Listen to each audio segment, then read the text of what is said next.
Hello everyone, welcome to our channel. কেমন আছো তোমরা সবাই? আশা করি তোমরা ভালো আছো, আর আমরাও ভালোই আছি। দেখে তো বুঝতেই পারছো যে এটা কোনো ডেলি ব্লগ নয়। আর এতদিন তোমরা এতটুকু ক্লিপিংস দেখে, ছোটো ছোটো ক্লিপিংসগুলো যেগুলো আপলোড করেছি, ফটোস দেখে তো বুঝতেই পারছো যে এটা কিসের ব্লগ হতে চলেছে।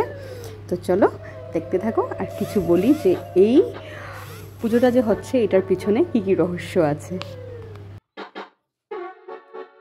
এই ইচ্ছেটা আমার 1 বা 2 বছরের নয়, সেটা বলতে পারো আমার 10 ক্লাস যখন মেট্রিক দিই তার আগের থেকে বা তার পরের থেকেই বলতে পারো। আমি মা কালীকে খুবই মানি আমার মন থেকে। আমি বলবো না যে অন্য ঠাকুরকে আমি মানি না, বাট মা কালীর জন্য আমার অন্যই একটা স্থান আছে আমার মনে। তো আমি যখন ভেবেছিলাম যে যখন আমার নিজের যোগ্যতা হবে যে আমার বাড়িতে আমি মা কালীকে আনবো, তো এটাই বলতে পারো এটা মানসিক পুজো নয় আমার, বাট আবার মানসিকও বলতে পারো, কারণ যেহেতু এটা আমার ইচ্ছে ছিল তো সেটাই আর কি। তো ফাইনালি আজকে এই দিনটা আসলো। দেওয়া হচ্ছে না বলে না যে ঠাকুরের যখন ইচ্ছে, মার যখনই ইচ্ছে ছিল মা তখনই আসবেন। ফাইনালি মার ইচ্ছে হলো যে আমার বাড়িতে আসবেন, আমার ইচ্ছে পূরণ হবে। তো এই হলো।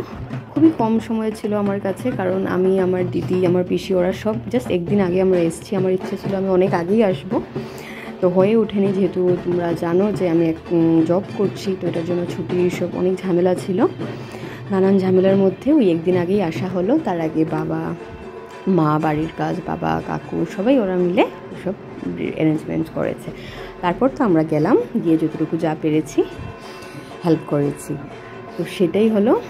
একদিনের মধ্যে যা করতে পেরেছি বলতে এই জল ভরা এইসব সব আমাদের সকালেই ছিল। আগের দিন কিছুই করা হয়নি, কারণ আমরা শনিবারের পুজো ছিল আর আমরা গিয়ে পেয়েছি হলাম আমরা শুক্রবার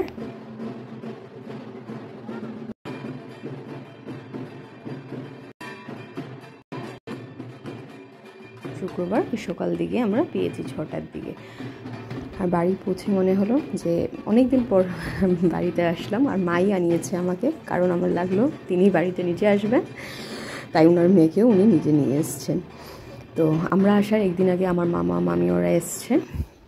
তো যা হয় সব একসাথে মিলে মিশে, মানে এত বছর পর বিশ্বাস করো, মানে শুধু সেটা না যে পুজো লাগছে, সবার একসাথে সবারই আনন্দ, মানে একটা যা আমার ইচ্ছে ছিল, আমি যতটুকু না ভেবেছি ভালো মতন হবে তার চেয়ে অনেক অনেক অনেক ভালোভাবে হয়েছে। বলে না, মন থেকে যা চাও, যদি মন থেকে চাও সেটা তুমি অবশ্যই পাবে। আর এটা অনেক ভালোভাবে পাবে, লেট হোক কিন্তু পাবে অনেক ভালো করে। তো আমার সাথেও সেটাই হয়েছে। দেখো সবার মুখের কি আনন্দ।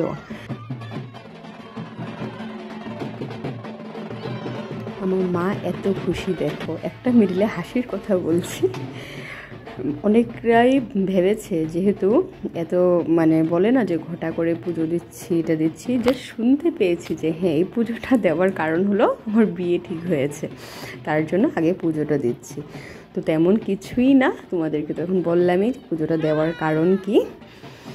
হ্যাঁ বলেন, আমার মনের ইচ্ছে, আমার এত বছরের ইচ্ছে আমার আজ পূর্ণ হলো। নিজের বলবো না, নিজের এত ভালো করে পুজোটা যে আমি করতে পেরেছি। এতদিন বাড়িতে কোনো অনুষ্ঠান হলে তো বাবার একা হাতে সব সামলাতে হতো, বা বাবার সাহায্য ছাড়া কিছুই করতে পারিনি। ওই বাবাই ছিল ছোটোর থেকে এখন অবধি দেখে এসেছি যে কিছু হলে বাবা, বাড়িতে যদি সবাই মিলে কিছু করতাম বাবা কাকা মিলে সব করতো, তাই না? কিন্তু এই প্রথমবার মা শুধু আমার ডাকেই সাড়া দিলেন, যদিও বাবা সহ সবাই পাশে ছিল। কিন্তু পুজোটা দিয়ে মনে হলো যে মা আমাকে ইন্ডিপেন্ডেন্ট ওমেন বানিয়েছেন। আর আমার নিজের যোগ্যতাকে মাকে আমি আমার বাড়িতে আনতে পেরেছি, সবার মুখে আমি হাসি ফুটাতে পেরেছি। এটার চেয়ে বেশি আমার জন্য আর কিছুই হতে পারে না। এভাবেই সবার আশীর্বাদ আমার উপরে রেখো, যাতে আমি আমার বাড়িতে সবাইকে এভাবেই হাসি খুশি রাখতে পারি। আর মা তো অনেকই খুশি ছিল, অনেকই খুশি ছিল, আমার দুনো মা। সো জল ভরার এতটুকুই শেয়ার করলাম। বিকেলে পুজোর ব্লগও আশা করি খুব জলদি আমি নিয়ে আসবো, অপেক্ষায় থাকো। যাদের যাদের ব্লগটা ভালো লেগেছে, তো পুজোর ব্লগটা আমি শেয়ার করব অবশ্যই। এতটুকুই আজকে। আর যেও না, এখন নাচটা কিন্তু বাকি আছে।